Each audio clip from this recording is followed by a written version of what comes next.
It is an honor that you've opted to learn with us on our YouTube channel, where we focus mainly on study material in the line of media and journalism. Our focus is tonight based on media and communications policy.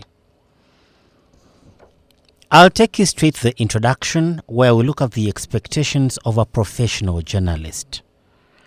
1. Write accurate, objective, fair, and balanced stories. Critically analyze issues in society, disseminate information through media in order to wait for their responses. Interact with various categories of people in society. Utilize the acquired skill and knowledge to develop the journalism career and self-reliancy. Meet deadlines for your media company. Be able to identify news opportunities in the field. Applying media ethics and complying with media laws. Then building contacts and cultivating sources for reporting. Putting the information together into understandable language and interpret technical language to the audience. Lastly, we look at avoiding jargons, because jargons are only understood by a small group of people, yet you're here to address masses. I'll take you now through the factors affecting news selection. 1 is the gatekeeping process. Selection of news for print or broadcast is subjective. It is based on journalistic feeling, thought, and experience. Communications researchers refer to people who make news decisions as gatekeepers. These include news editors, news directors, government, and reporters. Factor number 2, we look at the instincts of the editor and reporters. William Mock, former managing editor of the Burnout in Texas Enterprises, said that gut instincts and common sense often take over when making news decisions. We have to second guess what really our audience wants to know and then allow that to go through first. The other factor that we consider in this category is the audience. The total number of people.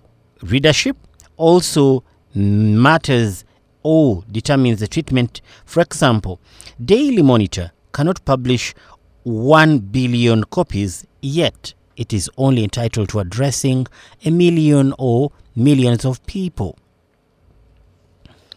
The other factor that affects a news selection is the availability of news. The availability of many news for a day can determine the publication. For example, during political campaigns, the news become much available, hence provoking an increase in the publication. The other factor is the philosophy of the media. Some newspapers, for example, the New Vision, Daily Monitor, among others, consider themselves as papers of record. It is unusual for those papers to devote a full page to pornographic stories.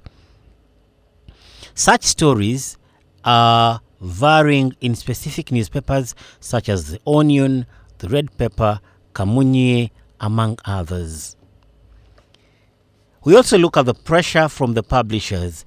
Most newspapers perceive direct pressure from the publishers when making news and additional decisions. Some publishing organizations have a tendency of not publishing stories which are against publishing company itself. The other key under this consideration is the influence of advertisers.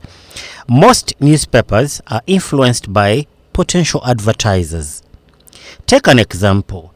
If MTN Uganda is paying much revenue to the Daily Monitor, it influences the publication and cannot publish a story provoking or working against the organization in that context. The other factor, which is a little easier and incorporable in our day-to-day life, is the changing demographic trends. The changes in population of a given country can make the newspaper to increase on the number of copies published, or can also provoke it to cut the number depending on what has transpired. If there be an increase in population, this provokes demand for more papers or for larger territory conquering if it is broadcast media, meaning at the end of it all, you are inspired to print more copies to cover this one. And to the contrary, if the population of a particular place has diminished or vacated to other zones, this calls for another trend. In other words, it provokes you to cut on the number of copies being publicized. Well, that covers session 1, which is the introduction to media and communications policy.